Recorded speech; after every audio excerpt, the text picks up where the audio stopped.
You're at a coffee shop. Someone asks if you can cover their shift.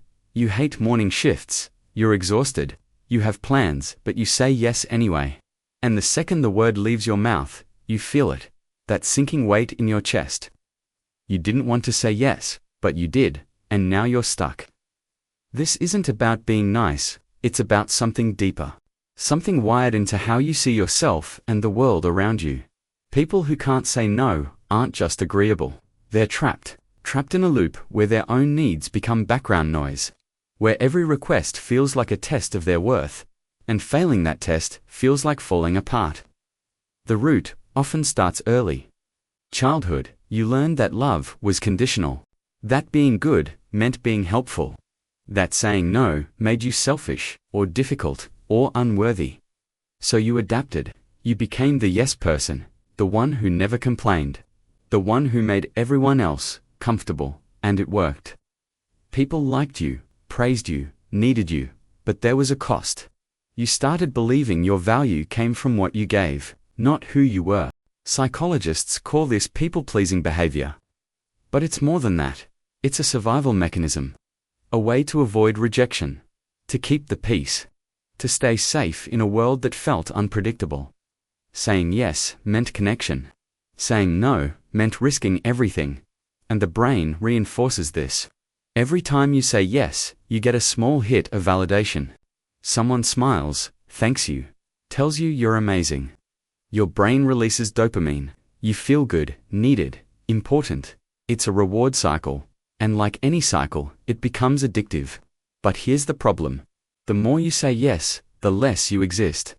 Your schedule fills with other people's priorities. Your energy drains, your resentment builds. But you can't stop, because stopping feels dangerous. Like you'll lose everyone if you're not constantly giving. This is where the psychology gets dark. People who can't say no often struggle with low self-esteem. They believe their worth is transactional, that love is earned through service, that boundaries make them bad, so they overextend, overcommit, burn out, and then blame themselves for not being able to handle it. There's also fear. Deep, primal fear. Fear of conflict, fear of disappointing others, fear of being seen as selfish or mean. This fear isn't irrational. For some, saying no in childhood led to punishment, anger, withdrawal of affection. The brain remembers, and now, even as an adult, saying no triggers that same alarm system. The body tenses. The heart races. The mind floods with worst-case scenarios. So you say yes, because yes feels safer. Then there's the guilt, the suffocating, relentless guilt. You imagine the other person struggling without your help. You picture their disappointment, their frustration, and you can't bear it, so you take on their burden, even when you're drowning, even when it's unfair. Because their discomfort feels worse than your own. This is called hyperempathy, and it's exhausting. You feel everyone's emotions like they're your own. You absorb their stress, their sadness, their needs, and you try to fix it all, because if they're okay, maybe you'll be okay too. But you're not okay, you're invisible. A ghost in your own life. Moving through the world, saying yes while screaming no inside your head. Some people can't say no because they don't know how. They were never taught, never modeled. They grew up in homes where boundaries didn't exist, where saying no was met with guilt trips or anger. So they learned to avoid it, to stay quiet, to bend. Others can't say no because they're terrified of being alone. They believe relationships are fragile, that one wrong move will shatter everything. So they say yes to everything, even things that hurt them, even things that drain them, because losing the relationship feels worse than losing themselves. And then there are those who can't say no because they've built their entire identity around being helpful. The dependable one, the selfless one, the one who never lets anyone down. If they stop saying yes, who are they? The thought is terrifying. So they keep going, keep giving, keep disappearing. The irony is brutal. The more you say yes, the less people respect you. They start expecting it, taking it for granted.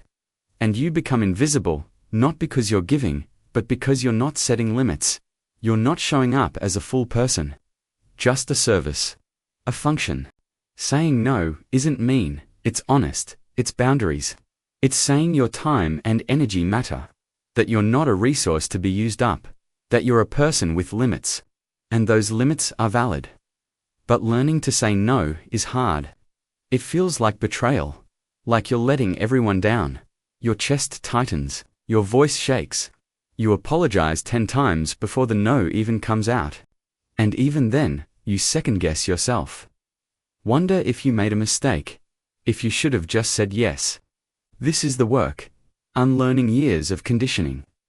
Retraining your brain to see no as neutral, not dangerous, not selfish, just honest. You start small, saying no to small things. A coffee you don't want. A plan that doesn't fit. Each no builds the muscle, makes the next one easier. You also start examining your fears. What are you really afraid of? Rejection, conflict, being seen as bad. And then you ask yourself if those fears are based in reality, or if they're echoes from a past that no longer exists. Therapy helps. Cognitive behavioral therapy. Learning to challenge the distorted thoughts that keep you stuck.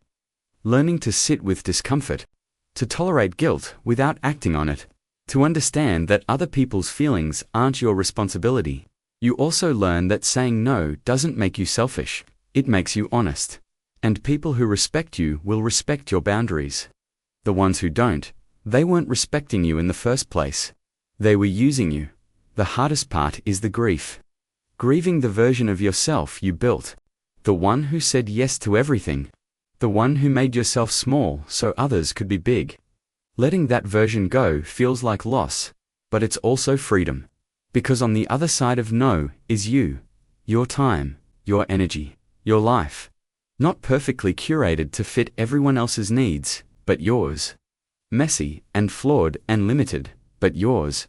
Saying no isn't the end of relationships. It's the beginning of real ones, where you show up as yourself, not as a service, not as a yes machine, but as a person, with needs, with limits, with worth that doesn't require constant proof. You're not responsible for everyone's happiness. You're responsible for your own. And that starts with one small word, no.